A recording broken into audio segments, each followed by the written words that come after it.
नमस्कार फ्रेंड्स, सुप्रभात, good morning. मु रश्मि आपण मानक स्वागत करुच्ची मो चैनल सिंगल मिमिस ओडिया ब्लॉग को। आ फ्रेंड्स देखंतु एटा होची सकाळु सकाळु स्टेशन रो दृश्य।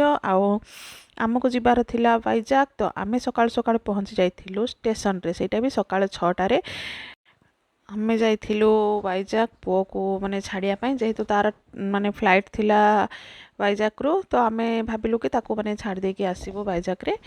आओ देखंतु फ्रेंड्स, एठी बहुत समय वेट कला परे माने ट्रेनटा आस्थिला। आउ एठी सब बापा माँ ता सांग माने भी सब माने छाड़िया पई आस्थिले। फाइनली हमर ट्रेनटा आसी पहुंची गला। आउ आमे ट्रेन रे बसी चलिलु वाइजाग। आउ देखंतु आमे पहुंची गलो वाइजाग रे प्राय माने सकाळ प्राय 10टा हेतिला। आउ भाबिलु आउ कुआडे जिबु, जेहेतु शॉपिंग भी करियार थिला, पोर किछि बैकपैक भी नबार थिला आउ ड्रेस भी। तो से आम भाविलु मॉल पलैबू। आ देखो ये आम पहुँची गलु सीएमआर सेंट्रल मॉल। जेहेतु आम सकाल 10टा रे पहुँचलु, माने कहीं भी लोक कहीं भी नथिले, पूरा ही खाली थिला मॉलटा।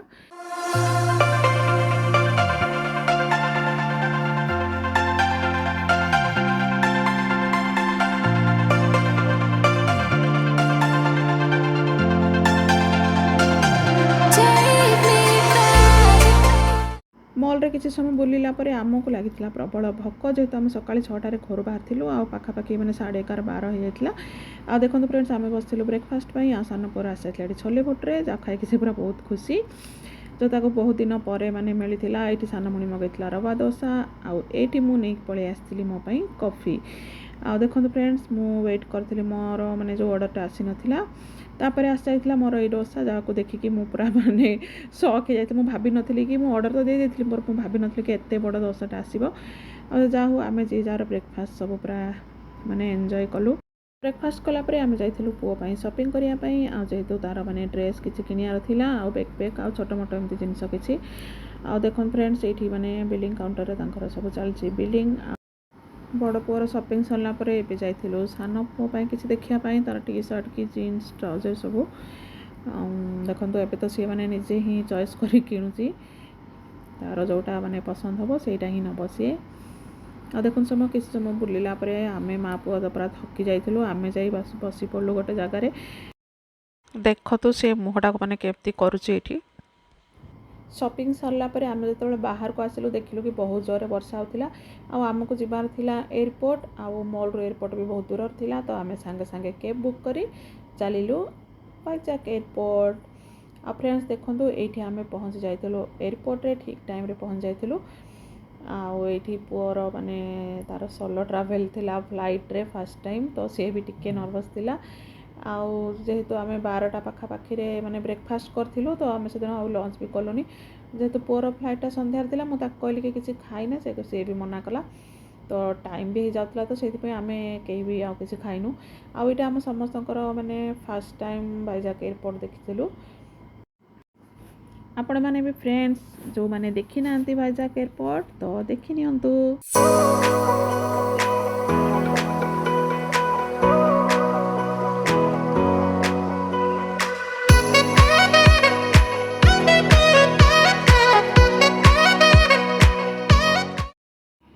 पुअर फ्लाइट थिला वाइजाग टू बेंगलोर। आउ फ्रेंड्स किछि समय वेट कला परे तार जिबार समय आसी जाइथिला। आ फाइनली सी जेते बेले जाउथिला, आ सान पुओ ताको माने बाय बाय करिया मा जाइथिला। देखंतु आ किछि समय वेट कला, तापरे ताको माने हग करके आसिला। आउ माने सी माने थरे जेतले भीतर को पळेला पुओ, आउ माने तार पछो फेरिके आ देखिबार नै, सी पूरा तार भीतर को पळेला। सी गला परे आमे बाहर किछि समय माने बसथिलु। आ जेहेतु बाहर अधिक वर्षा होतिला, आउ माने दिन रे आमे लंच भी कर नथिलु, तो भाबिलो टिके कॉफी पी नबो। आउ एयरपोर्ट रे तो माने जहा रेट डबल ट्रिपल। आउ जहा आमे माने मु नेथिली कॉफी। आउ सान पुओ को जेहेतु बहुत भोक लागतिला, तार खाली थिला गोटे वेज पेटी शेक, सेटा खाइथिला।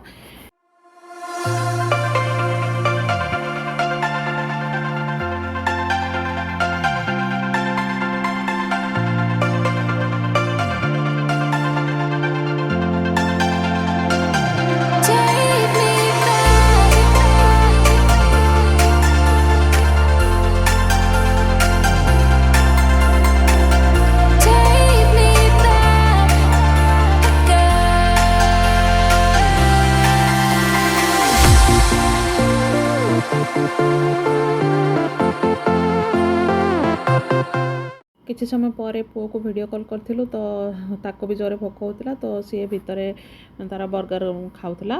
ଆଉ ଦେଖନ୍ତୁ ଫ୍ରେଣ୍ଡସ୍ ଭିଡ଼ିଓ କଲ୍ରେ କିଛି ସମୟ କଥାବାର୍ତ୍ତା କଲୁ। ତାପରେ ଆମେ ଫ୍ରେଣ୍ଡସ୍ ଏୟାରପୋର୍ଟରୁ ବାହାରି ଯାଇଥିଲୁ। ଆଉ ଯେତେବେଳେ ବାହାରକୁ ବାହାରିକି ଦେଖିଲୁ ପ୍ରବଳ ବର୍ଷା ହେଉଥିଲା। ଆଉ ତାପରେ ଆମେ ଅଟୋ ବୁକ୍ କରିନେଇଥିଲୁ, ମାନେ ସେଇ ଦିନ ସାରା ବର୍ଷା, ପୁରା ରାତି ଯାଏଁ ବି ବହୁତ ହିଁ ବର୍ଷା ହେଉଥିଲା। ଆଉ ଫ୍ରେଣ୍ଡସ୍ ଦେଖନ୍ତୁ ଫାଇନାଲି ଆମର ଅଟୋ ପହଞ୍ଚି ଯାଇଥିଲା। ତାପରେ ଆମେ ବସି ଯାଇଥିଲୁ ଅଟୋରେ। ଆଉ ସେଇ ବସିବା ଭିତରେ ବି ପୁଅର ପ୍ୟାଣ୍ଟଟା ଦେଖନ୍ତୁ ପୁରା ମାନେ ଭିଜି ଯାଇଛି, ଆମ ଡ୍ରେସ୍ ବି ସବୁ ମାନେ ଭିଜି ଯାଇଥିଲା। ଆଉ ସେଦିନ ତ ପୁରା ମାନେ ପ୍ରବଳ ବର୍ଷା ହିଁ ବର୍ଷା, ପୁରା ବହୁତ ଜୋରରେ ବର୍ଷା ହେଉଥିଲା। ଫାଇନାଲି ଆମେ ଏୟାରପୋର୍ଟରୁ ଚାଲିଲୁ।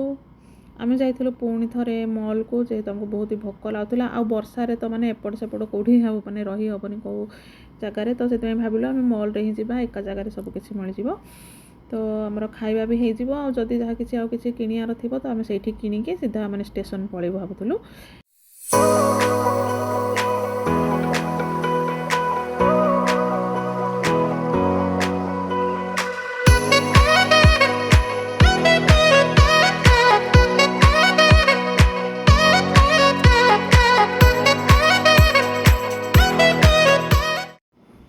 ଏୟାରପୋର୍ଟରୁ ଆମେ ଆସି ପହଞ୍ଚି ଯାଇଥିଲୁ ମଲ୍ରେ। ତ ଭୋକ ତ ପ୍ରବଳ ହେଉଥିଲା, ଆଉ କିଛି ଏମିତି ମାନେ ବର୍ଷା ଯେହେତୁ ହେଉଥିଲା କିଛି ଚଟପଟା ଖାଇବା ପାଇଁ ଇଚ୍ଛା ହେଉଥିଲା। ତ ପୁଅ ମଗେଇଥିଲା ତା ପାଇଁ ଚିକେନ୍ ନୁଡ଼ଲ୍ସ, ଆଉ ଆମେ ଦୁଇ ଭଉଣୀ ଖାଇଥିଲୁ ଗୁପଚୁପ୍ ଆଉ ଚାଟ୍, ଯେଉଁଟାକି ଚାଟ୍ ତ ବିଲକୁଲ ହିଁ ଭଲ ନଥିଲା। ଆଉ ପୁଅ ତ ଏତେ ସାରା ଖାଇପାରିଲାନି, ତାର ଆମେ କିଛି ଟିକେ ଚିକେନ୍ ନୁଡ଼ଲ୍ସ ଖାଇ ନେଇଥିଲୁ। ଆଉ ଗୁପଚୁପ୍ ତ ଚଳିବ, ଭଲ ଥିଲା। ଆଉ ଦେଖନ୍ତୁ ଫ୍ରେଣ୍ଡସ୍ ଜଲ୍ଦି ଜଲ୍ଦି ଆମେ ଖାଇ ନେଇଥିଲୁ। ଆମର ସେଦିନ ଟ୍ରେନ୍ ଥିଲା ପୁରା ରାତିରେ।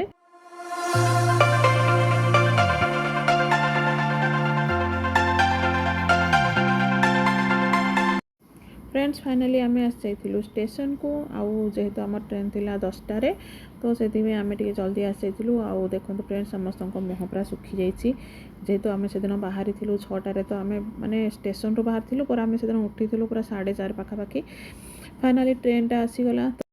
आ जो ट्रेन रे बसलु लगिला कि केते जल्दी माने घरे जाइए पहुँचबू, तापर जाइए टिके माने रेस्ट नहीं कि शोइबू आराम लगिबो। आ देखो फ्रेंड्स पुओ तो पळेला, मु ताको कहितली कि किसी वीडियो क्लिप्स बनै कि पठेइबू, जेहेतु तो फर्स्ट टाइम माने जाउछु फ्लाइट रे, तो से किसी वीडियो क्लिप्स बनै कि पठेइतिला, जोटा कि मु आपण मान संगे शेयर करछि, आपण माने देखि नियंतु।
फ्रेंड्स फाइनाली पुओ पहुँची जाइथिला बेंगलोर रे आउ एटा होची बेंगलोर एयरपोर्ट आउ बाइजाक रु बेंगलोर जीवा पई ताको लागिला प्राय 1.5 घंटा फ्लाइट रे आउ जेहेतु इटा तार माने फर्स्ट टाइम सोलो ट्रैवल थिला फ्लाइट रे तार एक्सपीरियंस भी बहुत ही भलो थिला आउ समस्तଙ୍କର ତ ସବୁ ଜିନିଷ ପ୍ରଥମ ଥର କେବେ ନା କେବେ ହେଇଥାଏ ଆଉ ସେଇଟା ବି ତାର ଏକ୍ସପିରିଏନ୍ସ ଏମିତି କିଛି ଥିଲା ଆଉ ଯଦି ଆପଣମାନଙ୍କୁ ଆଜିର ଭିଡ଼ିଓଟି ଭଲ ଲାଗିଛି ତ ପ୍ଲିଜ୍ ମୋ ଭିଡ଼ିଓକୁ ଲାଇକ୍ ଓ ସେୟାର କରିଦିଅନ୍ତୁ ଆଉ ଯଦି ଆପଣମାନେ କେହି ଚ୍ୟାନେଲରେ ନୂଆ ଅଛନ୍ତି ତ ପ୍ଲିଜ୍ ମୋ ଚ୍ୟାନେଲକୁ ସବସ୍କ୍ରାଇବ୍ କରିଦିଅନ୍ତୁ ପୁଣି ଥରେ ଦେଖା ହେବା ଆଗାମୀ ଏକ ନୂଆ ବ୍ଲଗ୍ରେ।